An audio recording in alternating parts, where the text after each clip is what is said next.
Jama'a, Atiku Abubakar, tsohon ɗan takarar shugabancin Najeriya, ya ɗau nauyin karatun wa'annan yara wanda suka samo lambobin yabo daga ƙasar Ingila sati ko in ce muku kwana 3 da ya gabata.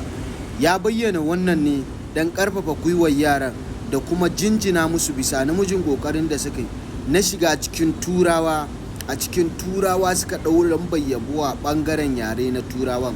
Wannan abin a yaba musu ne, wanda shugaban ƙasar Najeriya kawai yaba musu yayi ba tare da ƙarfafa gwiwa ba. Abin da na fuska da ƙasar nan ta Najeriya fa naka si naka fa, in shugabannin ma haka suke nunawa, domin shugaban ƙasa ya kasa karrama wa'annan yaran da wani tagomashi ko kuma wata kyautar girmamawa da za ta ƙara ƙarfafa wa yaran gwiwa. Amma Atiku Abubakar, tsohon ɗan takarar shugabancin Najeriya, ya ƙarfafa gwiwan wa'annan yaran da ɗaukar nauyin karatunsu a duk inda suke so kuma su yi karatu. Allah ya saka mai da alkhairi, Allah ya sa mu dace, Allah ya gyara ƙasarmu Najeriya, Allah ya taimake mu da taimakonsa, Allah ya sa mu dace.